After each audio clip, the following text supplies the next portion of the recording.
지난주에는 제가 이 자리에 서서 내 자신에 대해서 받아들인다는 게 어떤 건지에 대해서 나눴었어요. 근데 이번 주는 반대로 이번에는 그러면 타인을, 상대를 받아들인다는 것은 어떤 건지에 대해서 좀 나눠보려고 합니다. 제가 이거 진행하기 전에 질문을 하나 드리려고 하는데요. 여러분들 어떤 사람이랑 있을 때 좀 좋으신지 한번 떠올려 보실래요? 어떤 사람하고 있으면 좋은지를 제가 이렇게 질문을 드리면 들려오는 대답들이 있는데, 제일 첫 번째가 나를 이해해 주는 사람, 또 내 얘기에 귀를 기울여 주는 사람. 기업에서 제가 교육을 할 때는 이런 사람 참 많이 나와요. 내 말에 귀를 기울여 주는 사람. 실제로 이직을 할 때 아주 중요한 요건이 내 말이 상대에게 들려지지 않을 때 우리가 그 조직을 떠난다고 그러거든요. 그리고 내 편을 들어주는 사람, 무조건 내 편을 들어주는 사람, 나를 사랑해주는 사람, 이런 사람 좋아요. 근데 이거는 다 나랑 연결이 되어 있을 때 얘기고요. 그냥 이 공간 안에서 나랑 어떤 직접적인 대화를 하는 건 아니더라도 나랑 그냥 같이 있는 공간에 이런 사람이 있으면 참 좋더라라고 할 때 또 나오는 대답은요, 긍정적인 사람이에요.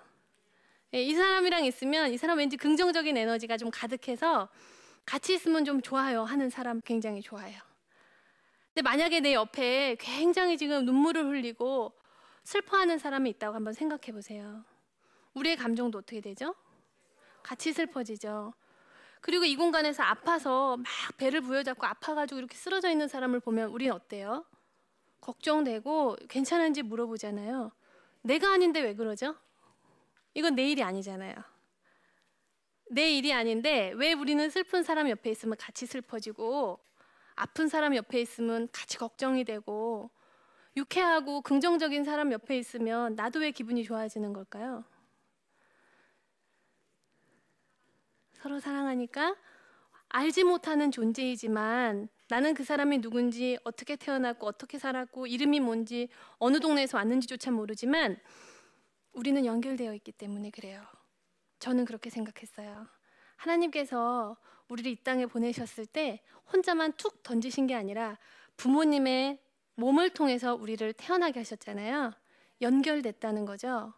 그리고 우리 모두는 같은 부모 안에서 태어나지 않았지만 여기 계신 각각의 모든 선생님들을 낳아주신 부모님들이 계실 거고 저도 제 부모님이 계시잖아요.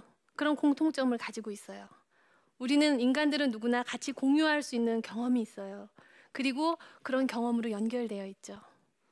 그게 우리의 공감 능력이라고 저는 생각해요. 오늘 우리가 말하는 이 타인을 받아들인다는 것에 대해서의 중요한 핵심은 이 공감이라는 단어에서 좀 찾아보려고 합니다. 우리가 이렇게 어떤 것을 됐을 때, 내가 원하는 무언가가 됐을 때 느껴지는 대표적인 감정이 행복함이에요. 그렇죠? 뭔가 내가 쉬고 싶어서 푹 쉬고 나면 행복하잖아요. 막 배고파가지고 저 오늘 여기 촬영한다고 지금 배 나와 보일까 봐 좀 굶고 왔는데 이러고 나서 이제 제가 먹으면 어떻겠어요? 행복해요. 그쵸? 이거 끝나고서 이제 왕창 먹을 거거든요. 그럼 행복해요. 그리고 여러분이 막 설레는 사람을 만나러 가는 그 순간 그 사람이 탁 내 앞에 나타나면 어때요? 행복하잖아요. 그런데 가만히 우리의 관계를 보면 나 혼자 그냥 행복한 일은 별로 없어요. 누군가랑 연결되어 있을 때 내가 행복감을 느끼고 내가 무언가를 받을 때 행복하고 내가 혼자 가서 꽃 사는 거 그냥 기분은 좋을지 모르지만 누가 나한테 주는 것만큼 기쁘진 않잖아요. 나도 누군가의 행복에 기여할 수 있죠. 여기 계신 선생님들의 시간이 의미 있게 되면 행복하실 거예요. 그러기 위해서 저는 열심히 지금 강연을 하잖아요. 이런 것처럼 우리의 행복도 불행도 우리 자신 스스로만 만들어내고 끝내는 것이 아니라 연결이 되어 있다고 저는 생각을 합니다. 우리가 이것을 의식하는 중요한 이유는요, 내가 원하는 것이 되지 않을 때 있어요. 가까운 관계, 이제 우리는 이제 알았어요. 서로가 얼마나 연결되어 있는지, 그 연결된 의식이 얼마나 중요한지, 우리를 얼마나 사람답게 하는지, 행복하게 하는지는 알았는데 이제 가까운 관계를 한번 들어가 볼게요. 내가 옳다고 믿는 일이 있어요. 내가 행복할 수 있고 저 사람이 요만큼만 해주면 내가 이제 좀 괜찮을 것 같은 저 사람이 안 해요. 난 저 사람이 해줘야 행복한데 그럴 때 우리는 어떤 습관적인 방식을 보이죠?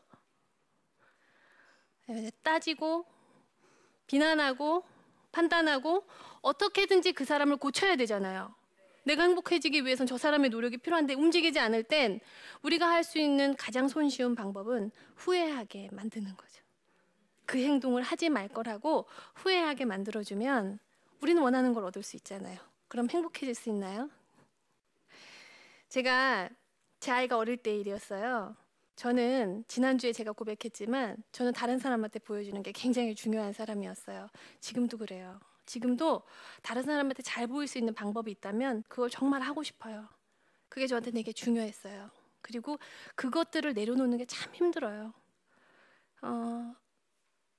그런데 제가 아이랑 어딘가를 가거나 아이하고 어떻게 대화를 하거나 할 때마다 지켜보는 눈들이 있잖아요. 그러니까 저는 그 사람들한테 좋은 사람으로 보이고 싶은 거예요. 그래서 아이가 내 마음에 들지 않는 행동을 할 때 그 앞에서 제 성질대로 할 수가 없잖아요. 얘가 뭔가 내 마음대로 해줘야 내가 지금 행복하겠는데 애가 그렇게 움직이지 않는 거예요. 누군가 그러더라고요. 아이들의 직업은 부모의 말을 듣지 않는 게 아이의 직업이라고. 그래서 제가 제 아이 7살 때였는데 제 아이한테 조곤조곤 갔어요. 조용히 걸어가가지고 귓속말로 얘기했죠. 너 집에 가서 봐. 그러면 아이는 얼른 눈이 그 큰 눈이 더 커지면서 얼른 행동을 바꾸는 거예요. 굉장히 효과적이죠. 아이들을 두렵게 하면은요 행동은 바뀌어요. 우리도 마찬가지죠. 우리도 우리가 속한 조직이나 공동체에서 두려움을 느끼면 바로 행동을 고쳐요. 그 대가를 반드시 치르죠. 저도 대가를 치렀어요. 얼마 후에 제가 제 친구 아들하고 제 아들하고 저하고 넷이서 에버랜드를 갔는데 사파리에 이렇게 기다리는 줄이 긴 거예요. 제 아들이 8살 때가 됐고요. 그 동생은 7살이었어요. 그러니까 걔는 기다리는 게 귀찮으니까 이제 찡얼찡얼 거리기 시작한 거예요. 엄마 이거 언제까지 기다려? 벌써 짜증 나시죠? 네, 우리가 모두 점점 짜증이 올라올 그 무렵에 제 친구가 그 아이한테 이렇게 눈을 이렇게 인상을 쓰면서 조용히 하라고 계속 얘기를 했지만 아이들은 그 말이 들어오지 않죠. 그때 제 아들이 등장한 거예요. 저는 제 아들이 걔한테 다가가서 얼마나 큰 위로를 해줄지 기대하고 있었어요. 제 아이가 이렇게 조용조용 걸어가더니 걔 귀에다 대고 이렇게 얘기하는 거예요. 너 니네 엄마가 네 집 가서 본다. 저는 제가 하는 말과 행동이 어떤 식으로 되돌아오는지 제가 아이를 협박했더니 아이도 그것을 그대로 배운 거죠. 내가 원하는 것을 얻기 위해서 누군가를 변화시키려고 할 때 우리가 습관적으로 쓰는 힘은 폭력적일 수밖에 없죠. 그러자면 원하는 것이 각각 다를 때 누가 원하는 것, 어떤 사람의 원하는 것이 더 중요할까요? 우리는 모두 우리께 중요하다고 생각하고 싶을 거예요. 상대는 자기가 원하는 것이 중요하다고 생각할 거예요. 우리의 갈등은 자기가 원하는 것을 이루려고 하는 어떤 수단, 방법 차원에서 다투게 되겠죠. 저는 타인을 받아들인다는 것을 이 강연을 준비하면서 제 이런 경험들을 조금 떠올려 봤어요. 그리고 한 이미지가 떠올랐는데 우리가 한번 같이 생각해 볼게요. 제 앞에 지금 한 1m 앞에 한 사람이 있다고 생각을 해볼까요? 우리의 신체적인 거리, 물리적인 거리는 1m죠. 그래서 서로가 처음에는 조금씩 자기의 의견을 얘기해요. 아마 1m의 거리에 있는 사람들끼리 대화를 하면 지금 제 이 정도의 톤도 필요 없을 거예요. 내 말 들리니? 이 정도만 해도 이 친구는 들릴 거예요. 근데 제가 A라는 것을 요구하고 있는데 이 친구가 B라는 걸 자꾸 얘기하는 거예요. 그럼 어때요? 답답하잖아요. 그래서 제 목소리는 조금 커지죠. 이 친구도 커질 거예요. 조금 더 커지고 이 친구도 커지겠죠. 그리고 심지어는 이제 소리를 지르기 시작할 수도 있고요. 옆에 물건이 있으면 집어 던질 수도 있어요. 우리는 왜 이 거리, 물리적인 거리는 같은데 언성은 높아질까요? 충분히 작게 얘기해도 들리는데 아파트에서 윗집 싸우는 소리 한번 들어보신 분 계시죠? 왜 그 사람들은 그렇게 소리를 지르고 싸울까요? 네, 지지 않으려고, 자기가 이기려고, 자기가 옳다고 믿는 것을 하기 위해서. 그러면 그 전제 조건은 뭐예요? 너는 틀렸다는 거죠.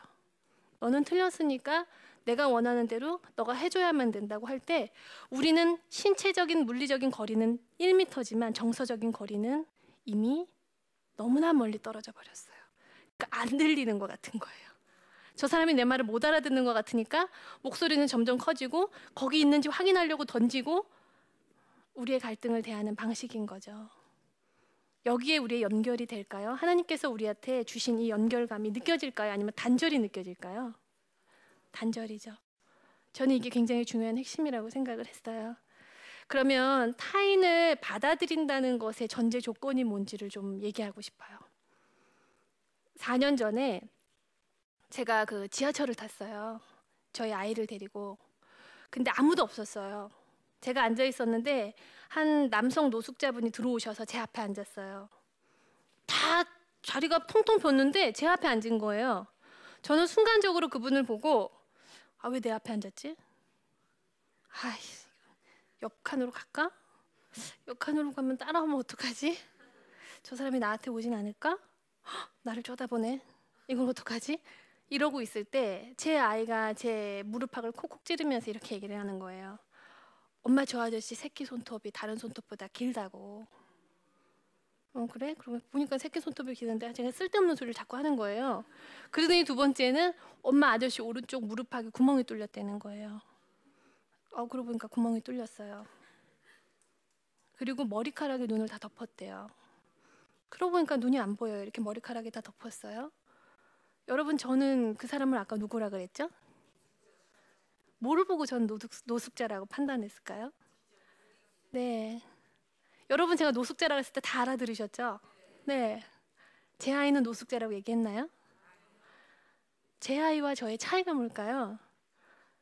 네, 전 바라보는 것의 차이죠. 저는 판단을 했고요. 제 아이는 관찰을 했죠. 제 아이의 관찰을 따라가다 보니까 신기했어요. 그리고 날씨가 꽤 쌀쌀했는데 그분이 이렇게 슬리퍼를 신고 계셨고요. 왜 저분이 저 신발을 신고 계실까? 왜 이 시간에 혼자 여기를 탔을까? 저 사람은 머리를 자르지 못해서일까? 안 잘랐을까? 제 판단은 점차 사그러지고요. 제 아이와 함께 탐색의 시간을 누리면서 그 사람한테 저는 관심과 호기심이 생겼어요.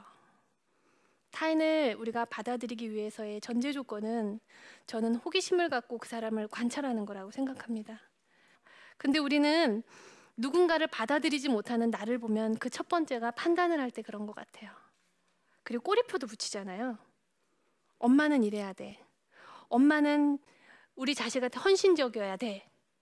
그리고 제가 이 공간에서 만약에 한 선생님한테 가서 이 선생님을 다른 분한테 소개할 때 선생님은요 정말 착하세요.